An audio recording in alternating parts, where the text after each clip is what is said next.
Welcome back to Peak Mastery. This is the Fight Game Epicenter. I am your host Elvis, and tonight we're focusing on the highlight reels, the submission highlight reels of the month of December. It's going to be from the first to the last of the month, all the events. But the rules are going to be, it's going to have to be the main card, and it's going to have to be the major organizations. Otherwise, we're going to have 1,000, and we can't cram it all in one video. So please stay tuned. We're going to go everywhere from the US all the way to Japan, the works, in Europe as well, of course, that goes without saying. So please, thank you for tuning in. We're going to have a fun time. You'll love it.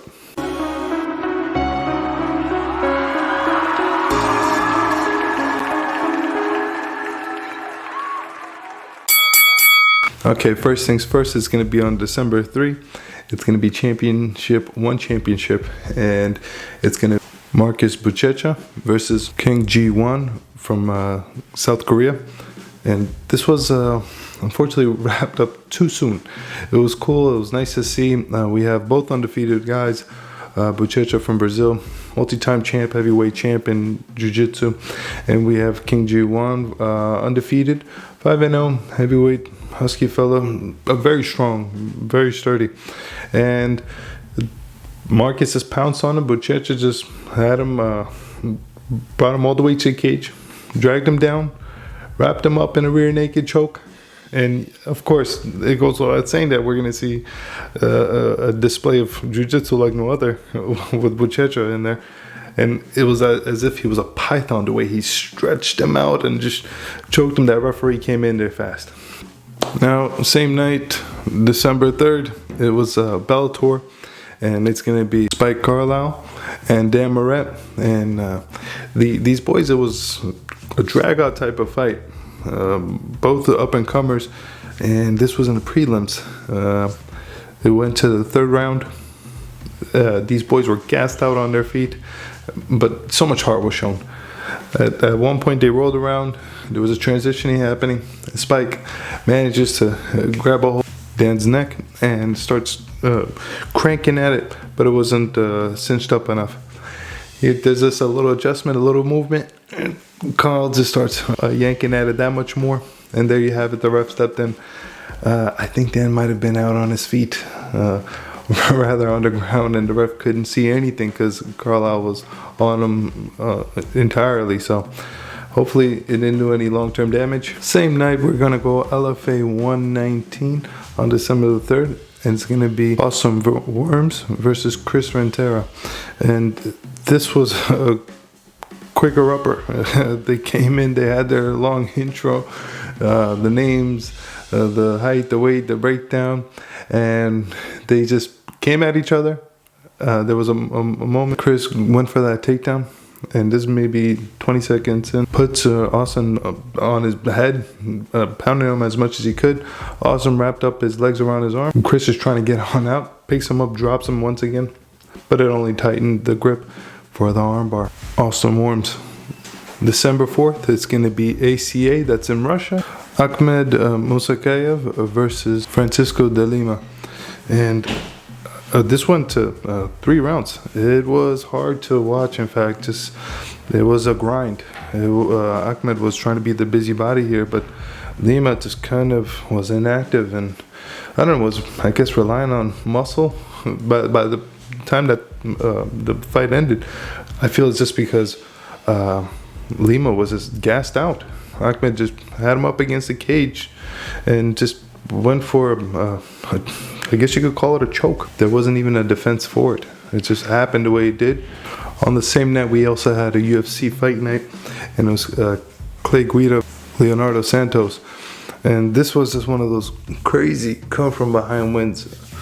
Oh boy. The way it happened is Leonardo just was pouncing on him, and Clay Guida was just dancing all over the place just because he was seeing stars. But towards the end of that first round, he kind of came from behind, and Leonardo blew his wad. That second round came in, and Clay got on him because Santos was spent. Put him down, wrapped around him, rear naked choke. Wow. For the next one, it's going to be the ladies, LFA 120, Hoth versus Candoria. This was for the flyweight title, and it went 3 rounds. It was fun. That first, second, and third, it was fun only because Hoth came there to win and fight and go home with the belt, and she did that. So Cantoria was just on the defensive, trigger shy, didn't do anything really. She gassed out after that first round. That second round, she survived it. That third, she just got clobbered, put down. Hoth jumped on her, wrapped her arms around her neck, rear naked choke. The fight was over. It's UFC 269, December 11th. Andre Moniz versus Eric Anders. And this was a fun fight. It ended also fast, though. I thought I would have seen some fireworks. Moniz coming off an incredible submission win over Ronaldo Souza with breaking his arm, in fact. Eric Anders, vet, he came in there and he always brings a fight and it's fun to watch. But we were talking just minutes into the first round. Eric is a strong presence, a built dude. But he brought him down, rolled him up, almost took his arm home as well. So Moniz for the win. We're going back to Mother Russia for the next event. It's ACA 134, and the fighter Werner Gelly versus Artem Divkovsky. One person came in there to fight and win. The other came in there, I guess, to collect a paycheck. Werner and Artem were impressive. It was back and forth. You got to see a little bit of stand-up, some wrestling, some ground game, but that second, there was a difference. That second, Artem actually clocked out and kind of just went home because Werner Venier was just doing whatever he wanted and winning. That third, Artem had no gas. He was done for, and it was an impressive submission. It was an arm triangle. If you would have blinked, you would have missed it.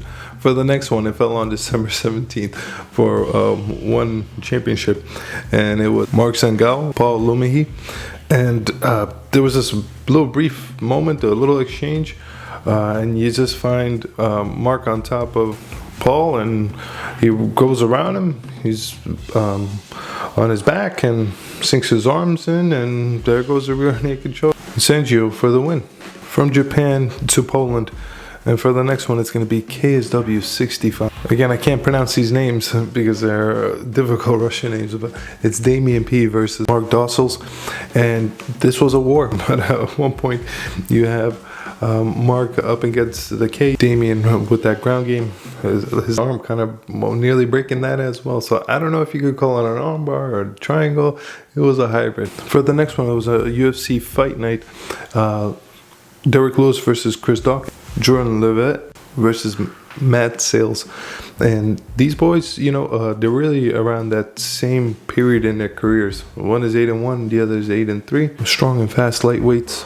They were all over the place. For a random moment, we had Jordan rolling up Matt, and just at a point, Matt's head was in his crotch, and Jordan just rolled him up and was able to just quickly sink in his legs to form that triangle.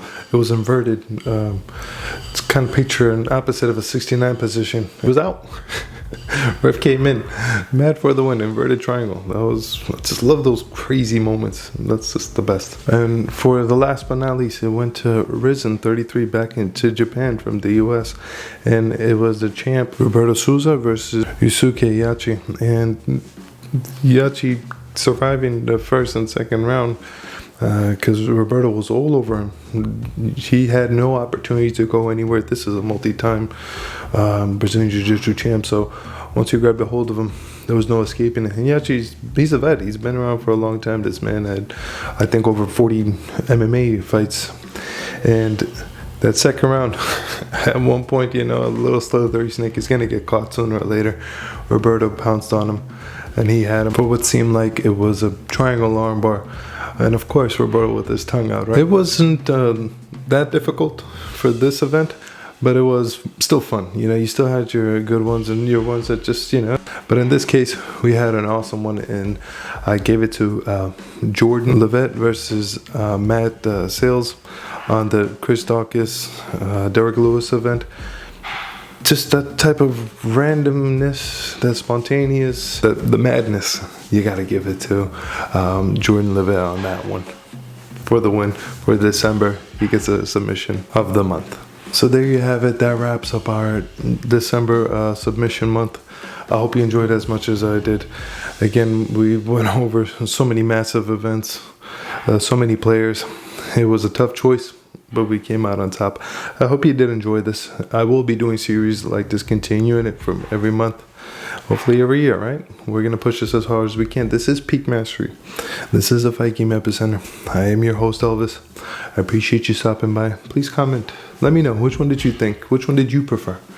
And do like, spread the love, share if you can.